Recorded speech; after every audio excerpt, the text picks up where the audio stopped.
21শে September 2024 Bengaluru. দিনটা ছিল শনিবার। মহালক্ষ্মীর বাড়ির লোক স্পেয়ার কি মানে ডুপ্লিকেট চাবির ব্যবহার করে তার অ্যাপার্টমেন্টে ঢোকে। কেন কি না শুধুমাত্র দরজা লক ছিল, বরং মহালক্ষ্মীর ফোনও সুইচ অফ ছিল। সেই ফ্ল্যাট থেকে এতখানি গন্ধ বেরোচ্ছিল যে এক নিমিষও দাঁড়িয়ে থাকাটা সেখানে চাপের ব্যাপার ছিল। এটা একটা 1 BHK ফ্ল্যাট ছিল, তাই মেন দরজা সেই একটা রুমেই নিয়ে যেত। সবার প্রথমে মহালক্ষ্মীর মা মিনা ভেতরে যায়, আর তার পেছনে তার বড় মেয়ে লক্ষ্মী মোবাইল ফোন দিয়ে সবটা রেকর্ড করছিল। দুজনে কোনোভাবে নাক মুখ ঢেকে রুমের ভেতরে ঢোকে, যেখানে হাজারো মাছি উড়ে বেড়াচ্ছিল। এরই মধ্যে লক্ষ্মী রুমের সাথেই অ্যাটাচ কম্বাইন্ড বাথরুমটাকে চেক করে, কিন্তু সেখানেও এমন কিছুই ছিল না যেটা এই গন্ধের কারণ হতো। রুমটাও ছোট ছিল, আর সেখানে কোনো বিছানা না, বরং মাটিতে একটা মাদুর, চাদর আর কম্বল পড়েছিল, যার পাশেই একটা কালো রঙের বড় সুটকেস পড়েছিল। কিন্তু মহালক্ষ্মীর মায়ের পা আর নজর সেই একটা জায়গাতেই এসে আটকে যায়, যেখানে সব থেকে বেশি গন্ধ আর মাছির ঝাঁক উড়ে বেড়াচ্ছিল, আর সেটা ছিল এই ফ্রিজটা। ভয় আর অশানি সংকটের আশঙ্কা তাদের এই ফ্রিজটাকে খোলার হিম্মত তাকে ভেঙে দিচ্ছিল।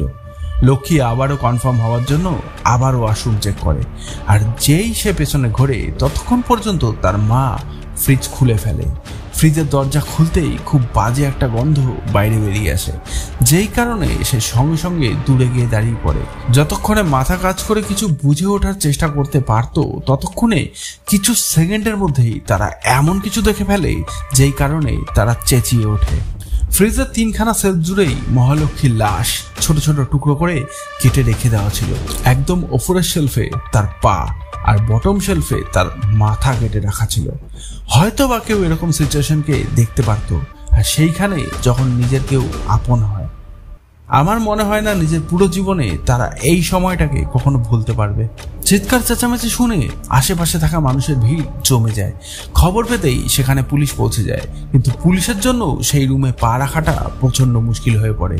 তাই সব পুলিশ 2-3খানা করে মাস্ক পরে ভেতরে ঢোকে। পুলিশের সামনেও এমন একটা সিনারি ছিল যেটা হয়তো পুলিশের লোকেরাও কোনোদিন নিজের চোখে দেখেনি। দেখতেই দেখতে এই ব্যাপারটা নিউজ চ্যানেল আর সোশ্যাল মিডিয়াতে ছড়িয়ে পড়ে। যখন কোনো কেসে হেভি মিডিয়া কভারেজ হয়ে থাকে, তখন অনেক কিছু ফ্যাক্টস আর ডেটা হয়তো ভুলভাল হয়, না হলে পরে জেনে বুঝে সেটাকে ভেঙে চুরে ফেলে অন্য কিছুও অ্যাড করা হয়, যাতে মেন স্ট্রিম মিডিয়া টিআরপির জন্য সেটাকে যতখানি হয় ততখানি সেন্সেশন দেখাতে পারে। এই জন্য আমি চেষ্টা করব যেটা আসল ঘটেছে শুধুমাত্র সেটাই দেখানোর, যাতে কমন সেন্সটুকু থাকে ননসেন্সের জায়গায়।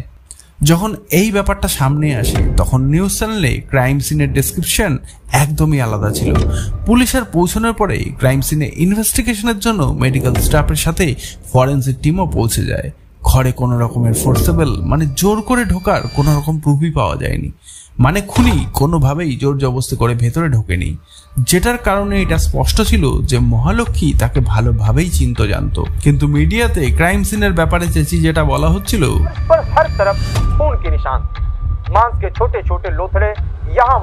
কিন্তু রিয়ালিটি একদমটাই উল্টো ছিল।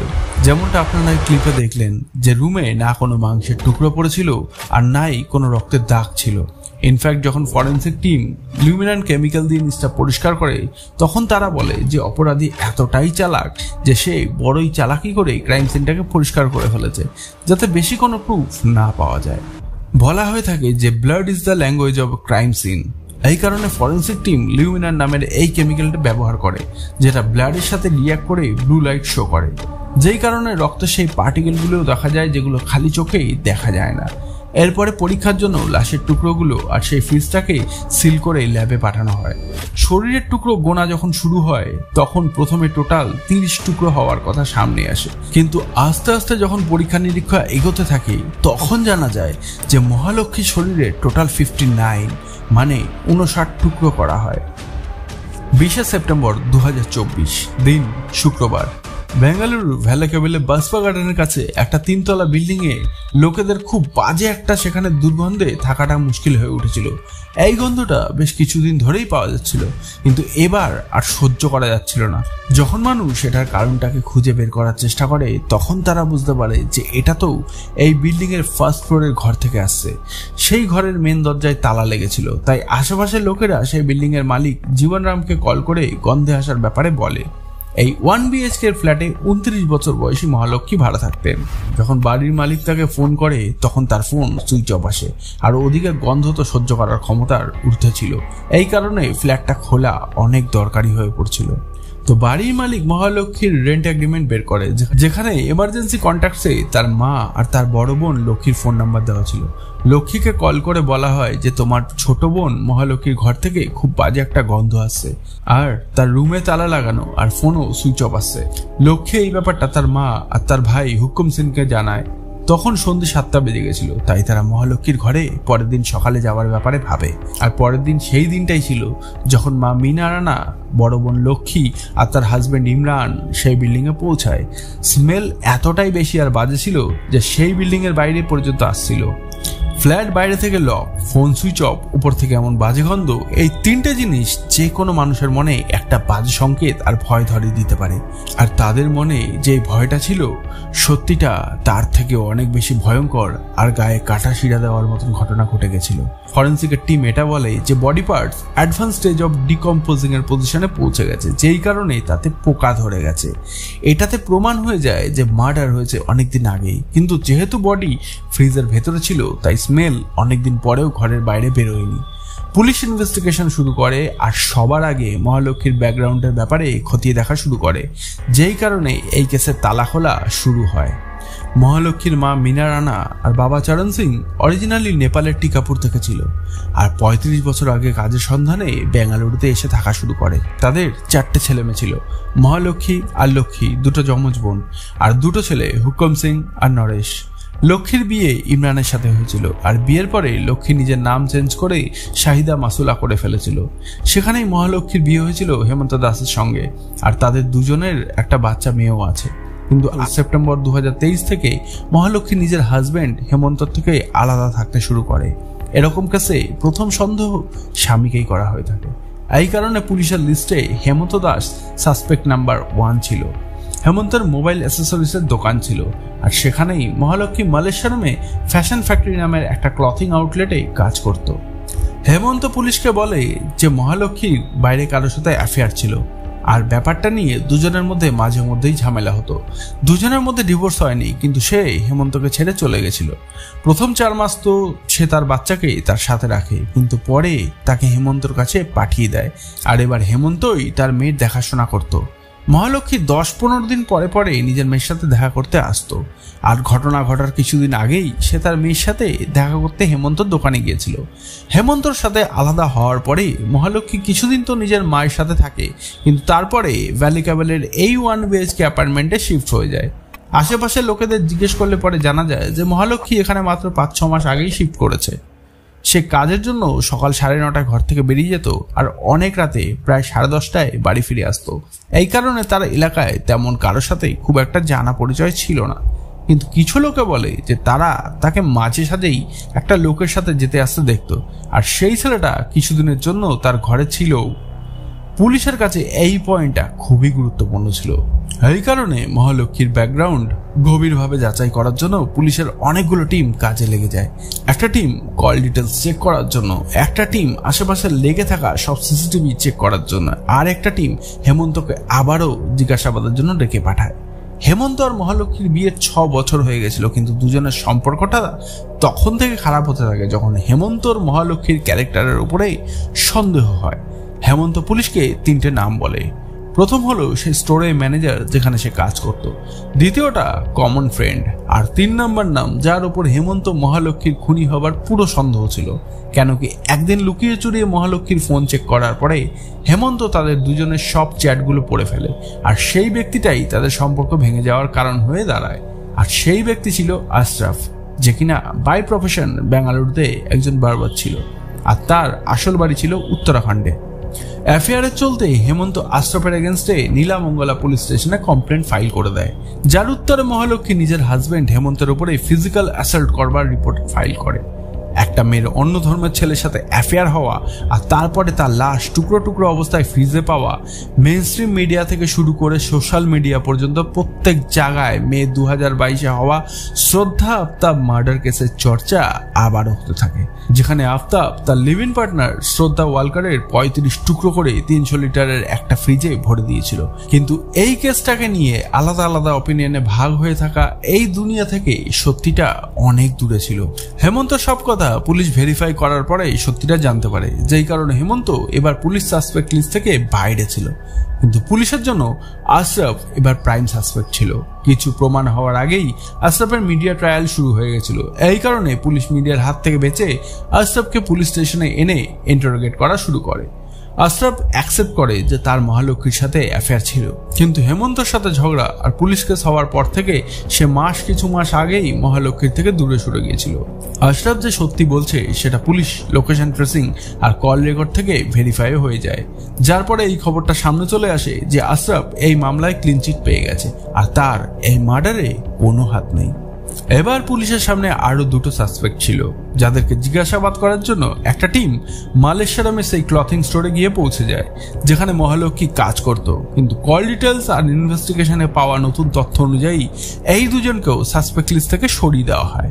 আর পুলিশের সামনে একটা নতুন নাম আসে, যার উপরে পুলিশের তখন সন্দেহ হয় যখন এটা জানতে পারা যায় যে মহালক্ষ্মী 1 সেপ্টেম্বর স্টোরে এসেছিল আর ঠিক তার পরের দিন থেকে সে ছুটিতে ছিল, আর সেই দিন থেকে স্টোরে কাজ করতে থাকা আরেকজনও গায়েব ছিল।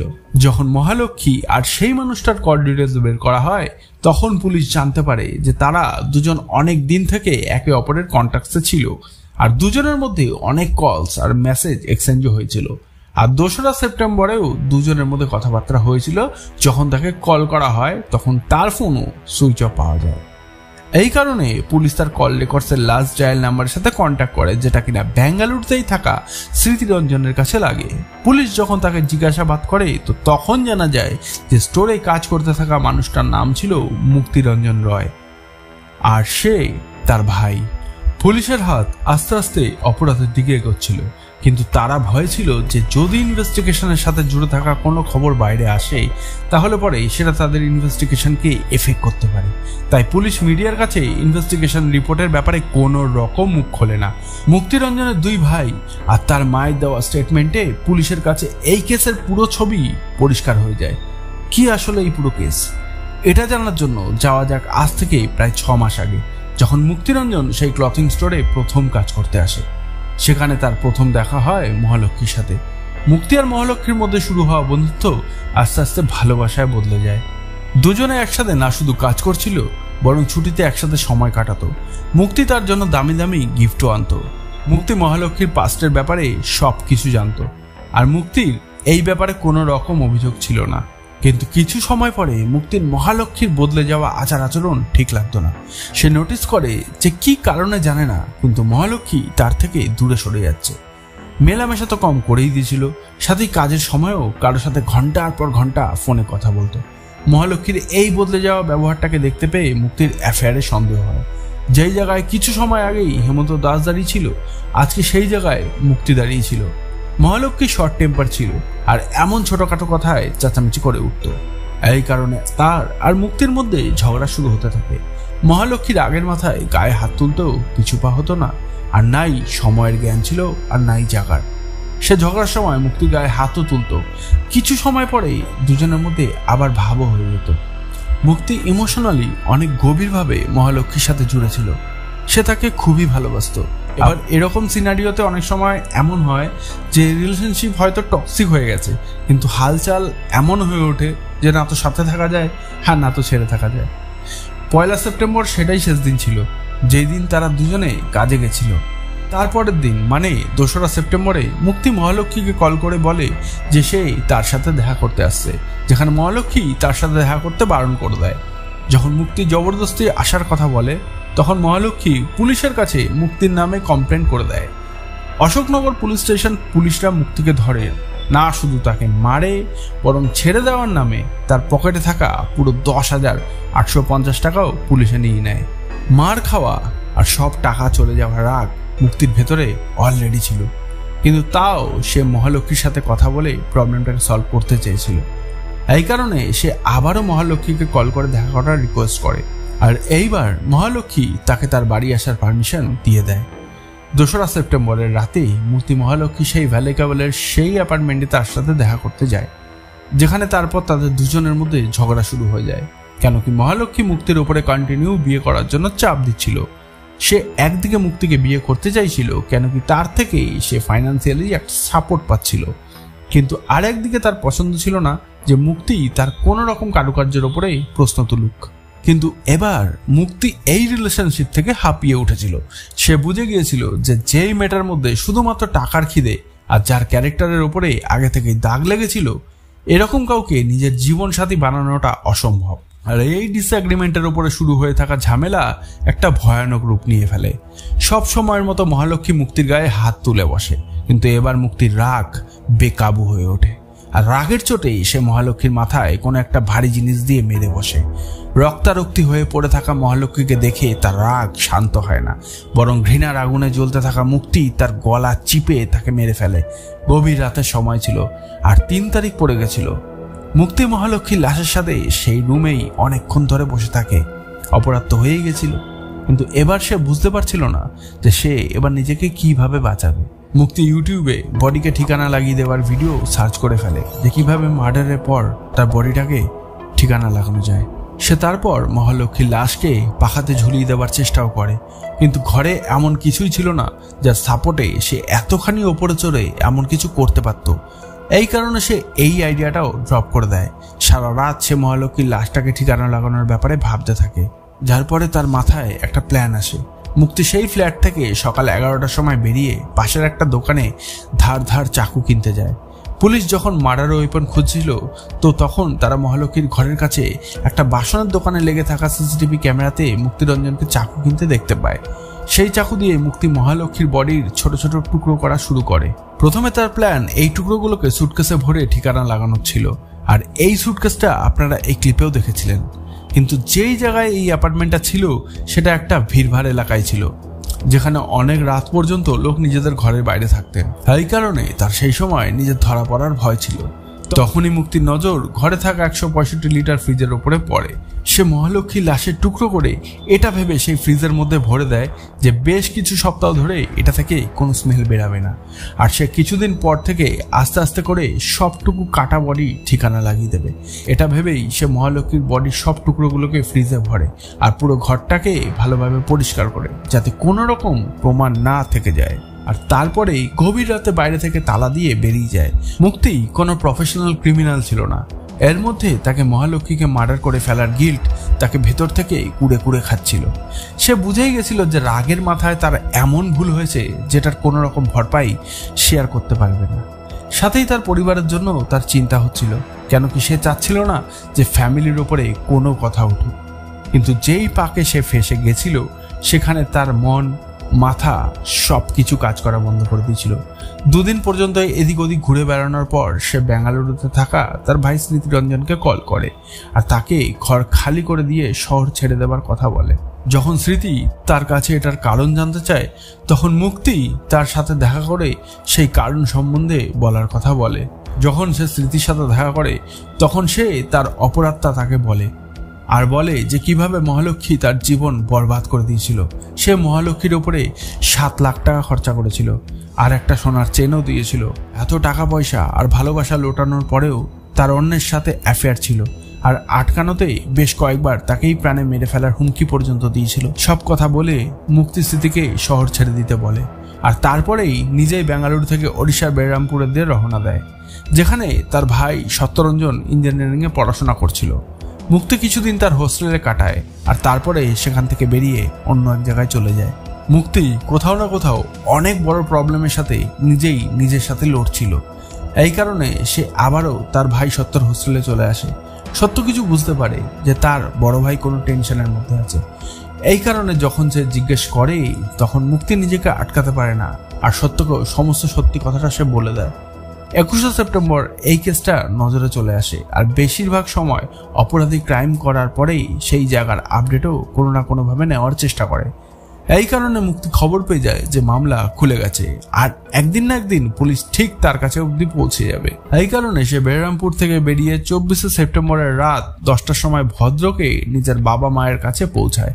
রাতের খাবার খাওয়ার পরে মা বুঝতে পারে যে মুক্তি কোনো ব্যাপার নিয়ে চিন্তায় আছে। যখন সে মুক্তির সাথে কথা বলে তখন মুক্তি তার মাকেও সবকিছু বলে দেয়, শুধুমাত্র সে খুন করার টেকনিকের ব্যাপারটা লুকোয়। 25শে সেপ্টেম্বর ভোর 4টের সময় মুক্তি তার বাবার স্কুটি নিয়ে ঘর থেকে বেরিয়ে যায়। মুক্তির ঘর থেকে কিছুটা দূরে সেখান থেকে যাতায়াত করার লোকজন কবরস্থানের গাছের সাথে ঝুলতে থাকা একটা লাশ দেখতে পায়। খবর পেতেই ওড়িশা পুলিশ এখানে পৌঁছতেই সেই লাশের কাছে দাঁড়ানো একটা স্কুটি আর মাটিতে একটা ব্যাগ পায়, যার মধ্যে ল্যাপটপ, কিছু জামা কাপড়, মোবাইল ফোন আর একটা ডায়েরি ছিল। পরিচয় পাওয়ার পরে জানা যায় যে এই বডিটা আর অন্য কারো না, বরং মুক্তিরঞ্জনী, যে কিনা আর কোনো রাস্তা খুঁজে বের করতে না পেরে মৃত্যুর পথ বেছে নেয়। ওড়িশা পুলিশের থ্রু মুক্তির ঘরের লোকেরা আর ঘরের লোকের থেকে বেঙ্গালুরু পুলিশ এটার খবর পায়, যারা কিছুদিন ধরেই তাকেই খুঁজছিল। বেঙ্গালুরু পুলিশের ডায়েরির 2টো পাতা জুড়ে থাকা লেখা একটা নোট হাতে পায়, যেটার মধ্যে মুক্তি ভাঙাচোরা ইংলিশে নিজের দোষ স্বীকার করে, আর সাথেই মহালক্ষ্মীর ফালতু আচার আচরণ ব্যবহার আর পুলিশের ঘুষখড়ির কথাও লেখে। এই নোটের শেষে 13ই সেপ্টেম্বর 2024 তারিখ লেখা ছিল, যেটাতে পরিষ্কার হয়েও গেছিল যে মুক্তি এই নোটটা 13 তারিখ কিংবা তারা আগে লিখেছিল। মানে কোথাও না কোথাও তার এমন একটা মনে হচ্ছিল যে একদিন না একদিন সে ঠিক পুলিশের হাতে ধরা পড়বেই, আর সে এমনটা একদমই চাইছিল না। বেঙ্গালুরু পুলিশ পুরোভাবে মুক্তির কাছে পৌঁছানোর চেষ্টা করছিল, কিন্তু তাদের পৌঁছানোর আগেই মুক্তি এই দুনিয়াকে ছেড়ে অনেক দূরে চলে গেছিল। যদি স্মৃতিরঞ্জন প্রথমেই এই ব্যাপারে পুলিশকে বলে দিত তাহলে পরে হয়তো মুক্তি আজকে বেঁচে থাকতো, কিন্তু পুরো দোষ স্মৃতিরও না। কেন কি কোনো মানুষই এরকম একটা ভয়ানক সিচুয়েশনের জন্য রেডি থাকে না, আর এরকম ধর্ম সংকটে বেশিরভাগ সময়ে মানুষ তার নিজের মানুষেরই সাথ দেয়, এটা ইতিহাস সাক্ষী আছে। আর সেই সময়ে তাদের কোনো রকম নিয়ম কায়দা কানুন কিছুই নজরে পড়ে না। আর কেসটা দেখায় যে মহালক্ষ্মীর লালসা আর বিশ্বাসঘাতকতার স্বভাব না শুধু তার মৃত্যুর কারণ হয়ে দাঁড়ায়, বরং অনেকগুলো মানুষের জীবন আর তাদের পরিবারকে বরবাদ করে দেয়। তো আজ এ পর্যন্তই, দেখা হচ্ছে পরের ভিডিওতে। ভালো থাকবেন, সুস্থ থাকবেন। জয় হিন্দ, জয় ভারত।